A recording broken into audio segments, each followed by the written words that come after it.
وہ اسٹوڈنٹس جو یونیورسٹیز میں کالجز میں میل فیمیل بچیاں بچے ہمارے وہ اپنی جگہ پہ یا دیگر شعبوں میں جو کام کر رہے ہیں وہ اپنی جگہ پہ ہیں، لیکن مجموعی طور پہ لوگوں کے اندر کتنا اس کا احساس ہے. کون صبح اٹھ کے جب درود پاک پڑھتا ہے دعا کرتا ہے تو وہ پاکستان کے لیے دعا کرتا ہے، شہدائے پاکستان کے لیے دعا کرتا ہے. بات یہ ہے کہ بہت اہم بات ہے کہ ہمارے جو فوجی ہیں، پاک آرمی جو ہے، ہماری بری بحری فضائیہ، ہماری تمام بری بحری فضائی افواج ہماری، آپ کبھی سوچیں، میں اس لیے اس کو زیادہ حساسیت سے محسوس کرتا ہوں کہ میرا اپنا روحانی فرزند عامر عباس، اس کے عکس یہاں تصاویر کے ساتھ یعنی موجود ہیں، اور SSG کا حصہ ہے، پاک آرمی کا کمانڈو ہے. مجھے علم ہے کہ میٹرک کے بعد کس تگ و دو سے، چونکہ ان کے والد گرامی کا تو میرے برادر گرامی سردار علی بھی ریٹائرڈ تھے پاک آرمی سے، تو پھر اس کے لیے کوشش ہوئی اور بڑی ایک، تو اس میں ایک بات جو اس حوالے سے بڑی اہم ہے کہ ایک میجر تھے، مجھے نام بتایا تھا سردار علی نے تو میں بھول گیا، انہوں نے کہا کہ بڑے خوش ہوئے مل کے، سردار علی کی بڑی آبرو تھی اپنے یونٹ میں اور اپنے، تو انہوں نے کہا کہ اگر آپ کو کوئی مسئلہ ہو تو مجھے بتائیے گا. تو انہوں نے فرمایا میرا بیٹا میرٹ پہ ہوگا تو فوج میں جائے گا ورنہ گھر جائے گا. تو وہ جو عامر عباس ہے وہ میرا روحانی فرزند بھی ہے، شاگرد بھی ہے، اور کمال یعنی فکری اعتبار سے اور کمال اپنی سوچ. پھر ایک جو ایک دفعہ یعنی مجھ سے اجازت لی، پھر وہ کمانڈو ٹریننگ کے لیے، تو وہ ایک تفصیلی بات ہے اس میں نہیں، لیکن مجھے علم ہے کہ وہ 6 مہینے کی ٹریننگ، 3 مہینے کی ٹریننگ، اس کے بعد اس کا واپس جب آیا پھر 2 ہفتے کے بعد اس کا دوبارہ جو تھی، کن مراحل سے پاک آرمی کا کمانڈو گزرتا ہے. یقیناً پولیس کے بھی جو جوان ہیں وہ بھی اس سے گزرتے ہیں. میں ایک تصویر دکھانا چاہ رہا ہوں اپنی آنکھوں سے، جو میں نے اپنے بیٹے کو دیکھا میرے پاس کو، کیا جسم کی حالت ہوتی ہے. یعنی اس ٹریننگ کے دوران یعنی جوان کتنی دفعہ مرتا ہے، کیا وہ کوئی اور کاروبار نہیں کر سکتا، روزی روزگار کے لیے دوسرے شعبے نہیں چن سکتا، مگر اس کے اندر کہ میں اپنے ملک کے لیے، اپنے وطن کے لیے. اور وہ مجھے ہمیشہ کہتا تھا کہ اللہ بھی زندگی رکھے، اللہ پاک ان کی خیر سے، وطن عزیز کے لیے خیر سے ان کی خدمات جاری رہے. اس نے مجھے کہا کہ بڑے بابا مجھے شہادت کی بہت آرزو ہے، میرے لیے شہادت کی دعا کیا کریں. ویسے کچھ آپریشنز میں وہ خیر الگ بات ہے، وہ زخمی ہوئے جو بھی. میں نے کہا کہ میں یقیناً تمہارے لیے شہادت کی دعا کو سادہ سمجھتا ہوں، مگر ایسی شہادت جس سے یہ دشمن کو لگ پتہ جائے کہ اس نے شہید کس کو کیا ہے.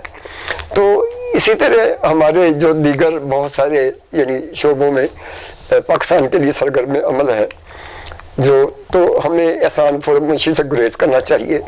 اور احساس کرنا چاہیے، صبح شام دعا کرنی چاہیے. جیسے میں عرض کر رہا تھا، اپنا ذکر خدا کرتے رہنا، قرآن پاک کی تلاوت کرنا، معصومین علیہ الصلوات والسلام کو، اور جو بزرگان دین ہیں، جو ائمہ ہیں، صحابہ کرام ہیں، ان کا، اپنے مرحومین محسنین کو یاد کرنا. یہ پاکستانی افواج جو موجود ہیں، یہ جو شہید ہو چکے ہیں، یہ جو دنیا سے پردہ کر چکے ہوئے ہیں، یہ ہم ان کے مقروض ہیں، وہ ہمارے محسن ہیں کہ وطن عزیز آج ہم اتنے سکون سے آرام سے بیٹھے ہوئے ہیں. تو یہ ایک بڑا بنیادی ایک ہے جس کو یعنی میں محسوس کرتا ہوں. تو جو بے رخی میں دیکھ رہا ہوں، پاکستان سے بے وفائی دیکھ رہا ہوں. اچھا ایک بات اور ہے کہ یہ سرزمین عطیہ الہیہ ہے، نعمت خداوندی ہے، اس میں کوئی شک نہیں. اس کے پیچھے وہ اسرار الہیہ ہے جس کے تحت یہ مطلب یہ بشارتیں بھی اس کی موجود ہیں شہنشاہ انبیاء سے. اور بات یہ ہے کہ یہ سلسلہ جو ہے نا وہ ایک تسلسل کے ساتھ جو یعنی ہمارے سامنے موجود ہے، یہ اس کو یعنی نظر انداز نہیں کیا جا سکتا۔ تو باقی یہ کہ اس حوالے سے بھی بہت ساری گفتگو ایسی ہے جو میں یعنی جس سے آپ سے بات ہوئی اور اس طرح ہم بیٹھے اور تھوڑی سی بات چیت، یعنی میں سمجھتا ہوں کہ چونکہ نعمت الہیہ ہے پاکستان، اور اس کے اسرار میں سے ایک بات میں آپ سے، جو کچھ چیزیں مجھے قدرتی طور پہ الہام کی صورت میں عطا ہوئی، اس میں یہ سمجھتا ہوں کہ جو شخص،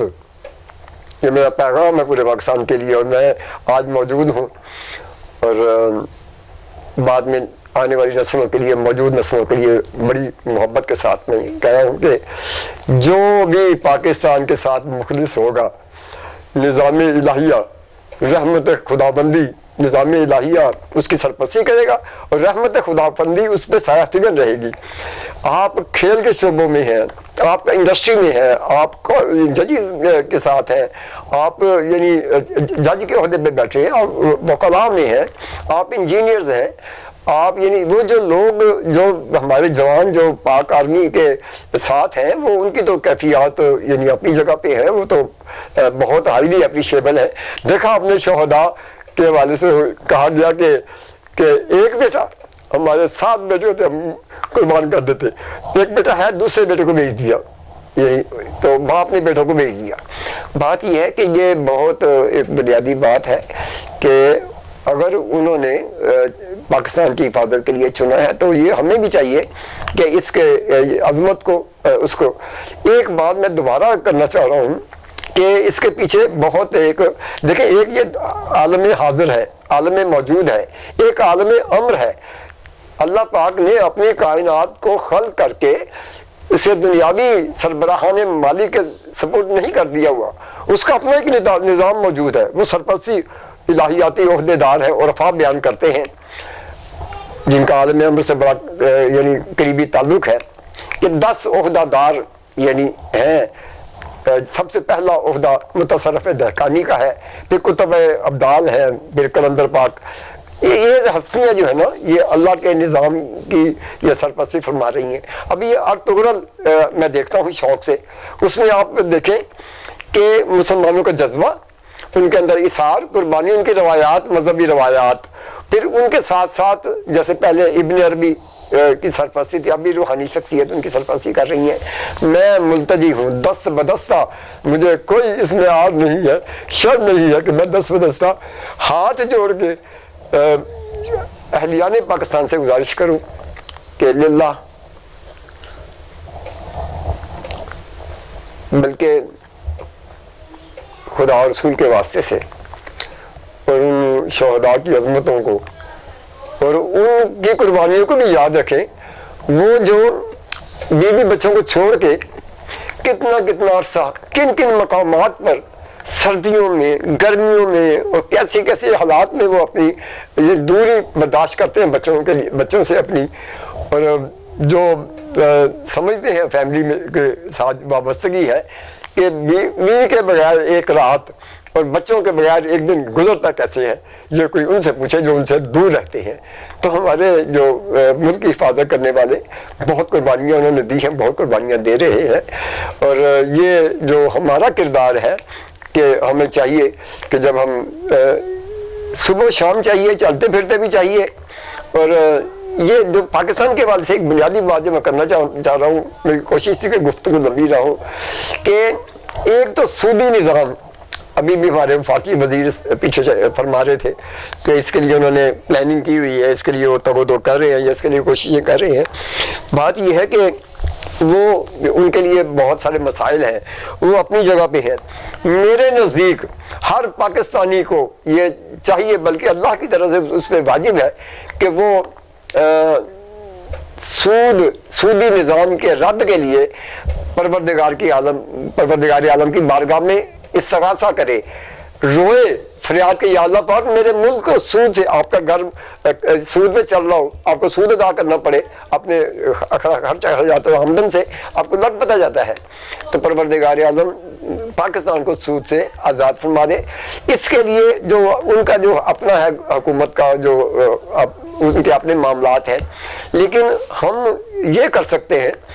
کہ دعا کریں. دیکھیں حضرت یونس کا واقعہ آپ کے سامنے ہے، 1 لاکھ سے زیادہ ان کی امت ہے، اور عذاب جو ہے وہ سر پہ موجود ہے. اور پھر آپ چلے گئے، ان کے ایک عالم تھے، ایک زاہد تھے، وہ صحیح موجود ہے. اور پھر اس یعنی قوم نے حضرت یونس کو دیکھیں کہ جب انہیں جو عارف رہ گئے ان کے جو حضرت یونس کے جو ایک صحابی تھے، انہوں نے کہا کہ تم لوگوں نے تکذیب کی ہے، حجت الہیہ کو جھٹلایا ہے، اللہ کے نظام کو تم لوگوں نے رد کیا ہے، نافرمانیاں کی ہیں، اب عذاب سر پہ ہے، بچنے کی صورت کوئی نہیں ہے. ایک ہی صورت ہے کہ مرد الگ ہو جائے، عورتیں الگ ہو جائیں، بھیڑ بکریاں الگ کر دیں، بچے الگ کر دیں، اور سجدے میں پڑ جائیں اور گڑ گڑائیں اور معافی مانگ لیں. تو پھر آپ نے دیکھا کہ وہ اللہ نے اپنے یعنی نمائندہ خاص جو اپنی حجت تھی اس سے کیے ہوئے وعدے کو یعنی فراموش کر دیا، اسے نظر انداز کر دیا. تو جو مخلوق کی جو تھی یعنی دعا، ان کا رونا، تو وہ قبول کیا. اور پھر جب وہ واقعہ مچھلی کے پیڑ کا پھر واپس تشریف لائے، دیکھا تو کتنی خوشحالی، تو کس قدر. تو یہ ہے کہ وہ کس لیے واقعات ہیں، عبرت کے لیے ہے، ہماری ہدایت کے لیے ہے، ہماری رہنمائی کے لیے ہے. تو ہمیں چاہیے کہ اپنے اپنے گھروں میں جب ہم دعائیں کرتے ہیں تو یہ دعا دل سے کریں کہ ایک تو یہ بھی کچھ چیزیں میں دیکھ رہا ہوں، وہ آپ کے چینل کے ذریعے میں وساطت سے درخواست بھی کروں گا. اتنی تکلیف ہوتی ہے گلیوں میں، نقلی نوٹ میرے قائد محترم کا عکس مبارک زمینوں پہ گرا ہوتا ہے، اور کس طرح یعنی وہ یہ پرندوں کو قید کر لینا،